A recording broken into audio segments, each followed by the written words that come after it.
Thomas Maddock became a volunteer with McKenzie Fire and Rescue January 12, 1977, and continues to maintain an active status, even though in 2021 he celebrated his 80th birthday. I always wanted to be a fireman.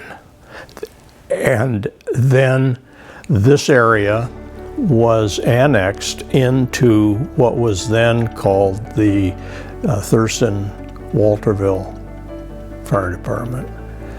And I learned of that and went to the first training session, and I've been at it ever since. Being a self-employed machinist by trade, Thomas had the freedom to devote himself to McKenzie Fire and Rescue when, of course, he wasn't bicycling through Spain, France, and other European countries. Since I was my own boss, I was free to leave at any time, and my first shop was actually just up the road from the main station here, so responding to a call was quite easily. I even came on my bicycle because I rode to work often. On September 7th, 2021, a fire broke out in the Willamette National Forest, which grew to one of the largest wildfires in the state of Oregon, burning over 173,000 acres. It was called the Holiday Farm Fire. Thomas was one of the volunteers to respond to that fire.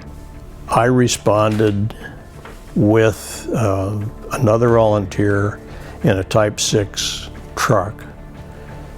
We got just a little bit east of Blue River and encountered a small fire, maybe 50 yards in diameter or so. We stopped and attacked that fire, and at the time we were just about done and I was reeling up the hose. I glanced down the valley and there was a fire easily 100 times larger than what we had just put out. So I yelled at my partner. I said, "Come on, Ken, we got to go down and see if we can keep that fire from crossing the road." Before we could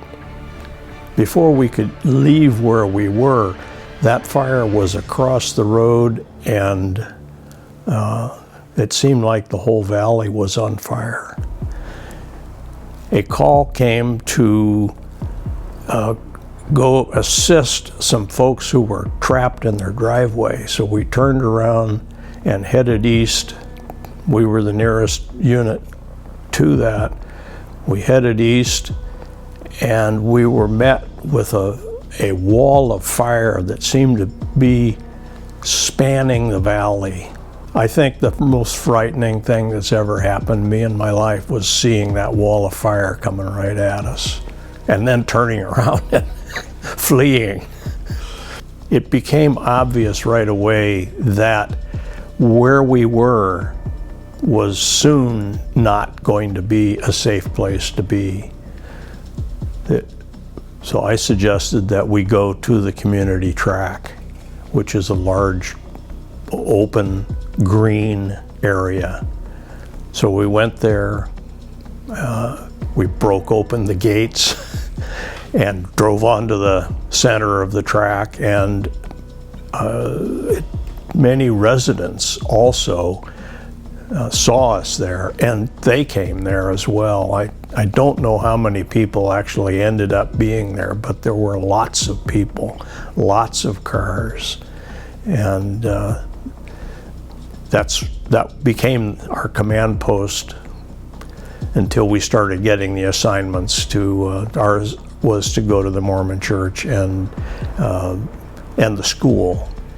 We worked on those two areas all night, and by morning the hydrants were dry. We had used all of the water in the Blue River water system. Many residents were forced to evacuate their homes, quickly taking whatever valuables they could lay their hands on. After the initial fire had calmed down, we were called by many people saying that they had left their animals, and could we feed them? Could we feed your dogs? Will you feed my cat? It quickly became a daily routine, traveling up and down Highway 126, caring for livestock and pets. We fed cats, dogs, pigs, horses, goats, rabbits, and chickens. There were more chickens in this valley than I ever knew. There were more chickens than any other animal put together. Thomas has a deep love of family, community, and the district. His contribution of time, energy, and resources to the McKenzie Fire and Rescue are immeasurable. Being a volunteer fireman for 45 years has been a very rewarding experience. I've been doing this for now over half my life. And I realize that doing this has allowed me to help other people.